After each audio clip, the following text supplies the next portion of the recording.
பின்னும் கர்த்தருடைய தூதனானவர் அவளை நோக்கி, நீ கர்ப்பவதியாய் இருக்கிறாய், ஒரு குமாரனை பெறுவாய்.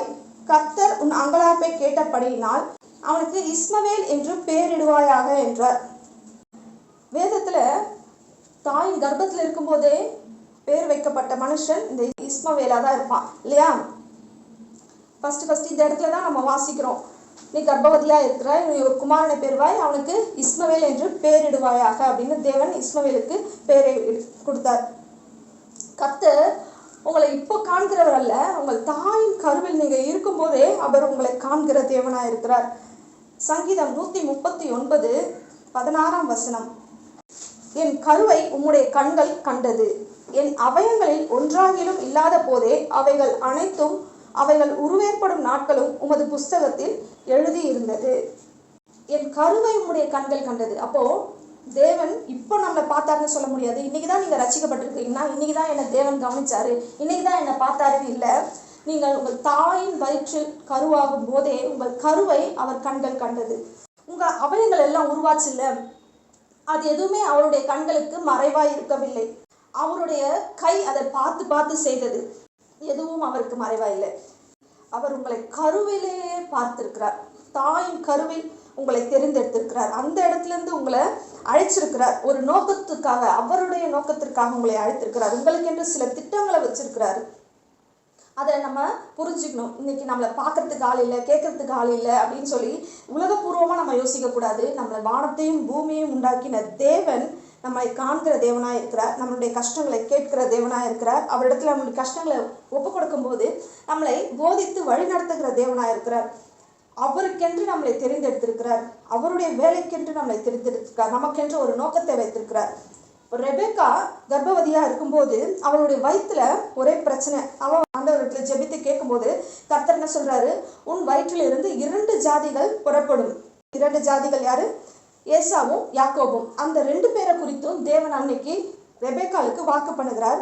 அது மட்டும் இல்லை, அந்த 2 பிள்ளைல கர்ப்பத்துல இருக்கும்போதே தேவன் யாக்கோபை தெரிந்து கொண்டார், அவருக்கென்று தெரிந்து கொண்டார், அவருடைய நோக்கத்துக்கென்று தெரிந்து கொண்டார். அந்த 2 பிள்ளைகளுக்கும் நன்மை தீமைனா என்னன்னே தெரியாது, ஆனாலும் தேவன் யாரை தெரிந்து கொண்டார்?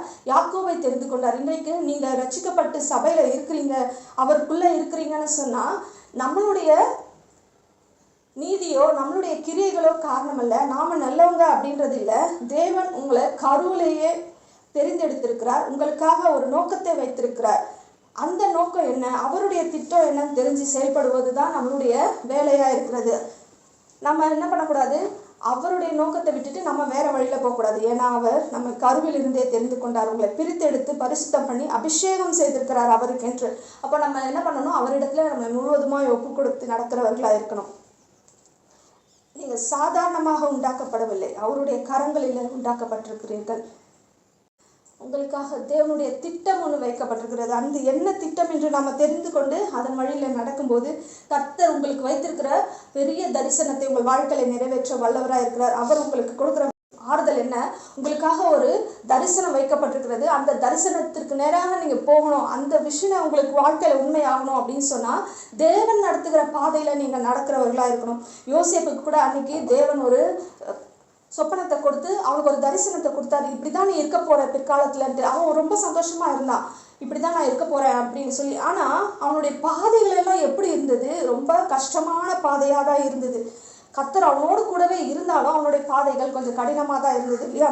ஆனாலும் அவன் எல்லாவற்றையும் சகித்து வெளியே வரும்போது அவனை பொன்னாக ஜொலிக்க வைத்தார். அந்த எகிப்து தேசத்துக்கே அதிகாரியாக வைத்தார். அவனை பார்வோனுக்கு தகப்பனாகவும் வசனம் சொல்லுது, பார்வோனுக்கு தகப்பனாக அவன் இருக்கிறான்னு சொல்லி அந்த அளவுக்கு அவனை உயர்த்தி வச்சார் தேவன். இன்றைக்கும் அவருடைய திட்டத்தை நீங்கள் அறிந்தவர்களா இருந்தால், அவர் உங்களுக்கு ஒரு தரிசனத்தை வைத்திருந்தாருன்னு சொன்னா நீங்க போகிற பாதை அவர் நடத்துகிற பாதையான்னு பாருங்க. அது கஷ்டமா இருந்தா கூட தேவன் உங்களோடு கூட இருந்தாருன்னு சொன்னா உங்களை சரியான விதத்துல நடத்தி கொண்டு போய் உங்களுக்கான தரிசனத்தை அவர் கொடுக்க வல்லவராக இருக்கிறார். நீங்கள் பொன்னாக விளங்குவீர்கள். இன்றைக்கு நீங்கள் சோதிக்கப்படுவீர்களானால் நீங்கள் நாளைக்கு பொன்னாக விளங்குவீர்கள்.